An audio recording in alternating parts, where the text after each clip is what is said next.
ज्ञाते वक्ते आणि रसिक श्रोते, मी कुमारी भूमिका विकास कळंके, साने गुरुजी विद्यालय कन्नडची विद्यार्थिनी आज आपल्या या व्यासपीठावर विषय मांडते. आजच्या उच्च शिक्षणापासून शेतकरी, ग्रामीण कष्टकरी, गरीब विद्यार्थी वंचित राहतो आहे का? तर होय. तिमिरातून तेजाकडे, विरोधाकडून विकासाकडे, अपूर्णत्वाकडून पूर्णत्वाकडे आणि विकाराकडून विवेकाकडे नेणारे म्हणजे शिक्षण. शब्दरूपी ज्ञान वाढविणारे, जगण्यातून जीवन घडविणारे आणि तत्वातून मूल्य फुलविणारे म्हणजे शिक्षण. शिक्षण हे जीवनाचा पाया आहे. शिक्षण हे ज्ञान आणि कौशल्यांचा खजिना आहे. परंतु या शिक्षणाचा प्रकाश आजही अनेकांपर्यंत पोहोचू शकलेला नाही.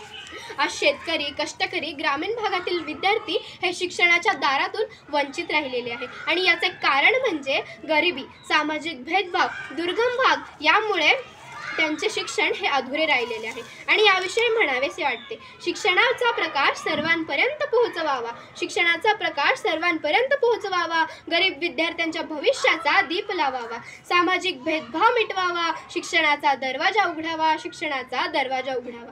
शिक्षणामुळे गरिबी दूर होते, समाजाची प्रगती होते.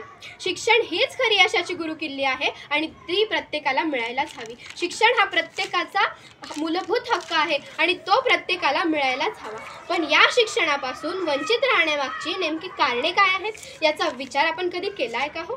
तर याचे पहिले आणि मूळ कारण म्हणजे आर्थिक परिस्थिती. आता साहजिकच शेतकरी, ग्रामीण कष्टकरी आणि गरीब विद्यार्थी म्हटलं तर त्यांना आणि त्यांच्या कुटुंबियांना साधं एक वेळचं पोट भरण्यासाठी, एक वेळचं जेवण मिळवण्यासाठी राबावं लागतं, काबाड कष्ट करावे लागतात आणि तेव्हा कुठे त्यांना एक वेळची भाकरी मिळते. मग आता तुम्हीच विचार करा की आमच्या इंग्लिश मीडियममध्ये शिकणाऱ्या, ज्युनियर KG असणाऱ्या एवढ्याशा मुलाला भरमसाठ फीस भरावी लागते, भरमसाठ डोनेशन भरावं लागतं, तर मग आमच्या शेतकरी कुटुंबातील, ग्रामीण भागातील विद्यार्थी कसे काय शिक्षण घेऊ शकतात?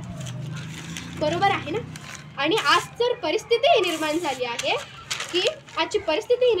आहे की अनेक कुटुंबियांना आपल्या मुलांना शाळेत पाठवणं हे न परवडणारं झालं आहे. आणि याचे दुसरे कारण म्हणजे सामाजिक घटक. तर आज अनेक ग्रामीण भागात अनेक जण शिक्षणाकडे दुर्लक्ष करतात. आमच्या शहरातील उच्च विभूषित लोकांना तर असे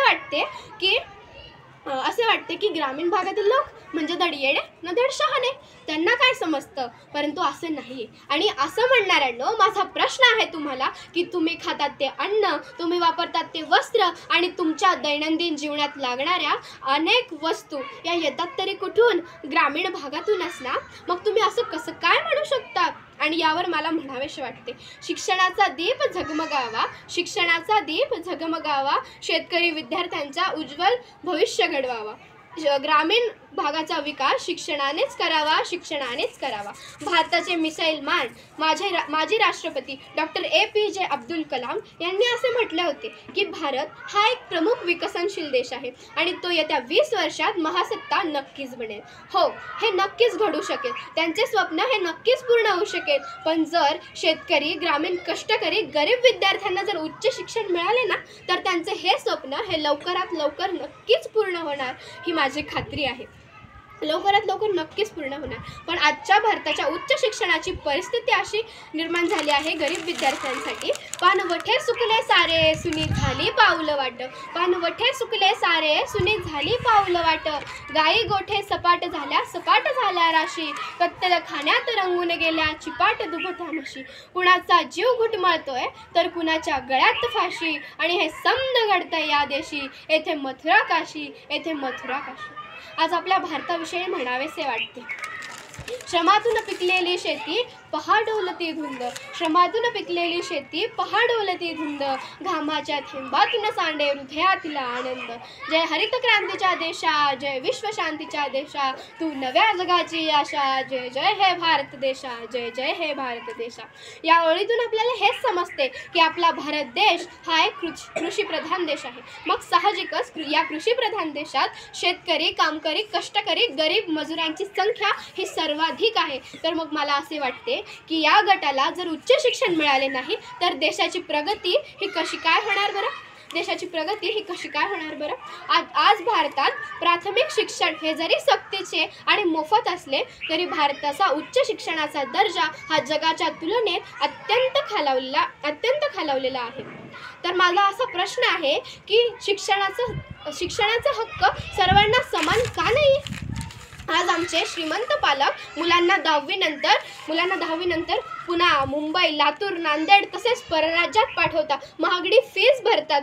मग या ठिकाणी आमचे गरीब शेतकरी कुटुंबातील विद्यार्थी कसे काय शिक्षण घेऊ शकतात याचा विचार आपण कधी केलाय का? आणि म्हणून फक्त म्हणूनच या शेतकरी कुटुंबातील गरीब विद्यार्थी हे उच्च शिक्षणापासून वंचित राहतात. चलो हिसाब लगा के देखो हमने क्या पाया क्या खोया है. चलो हिसाब लगा के देखो हमने क्या पाया क्या खोया है. कितनी ले ली मोल बुराई या फिर आशीर्वाद कमाया है या फिर आशीर्वाद कमाया है. शेवटी जाता जाता या गरीब कुटुंबातील शेतकरी कुटुंबातील विद्यार्थ्यांच्या उच्च शिक्षणाविषयी म्हणावेसे वाटते. भोवताली दाटला अंधार दुःखाचा जळी, सूर्य सत्याचा उद्या उगवेल आहे खातरी. तोवरी देई आम्हाला काजव्याचे जागणे, माणसाने माणसाशी माणसा समवागणे. धन्यवाद.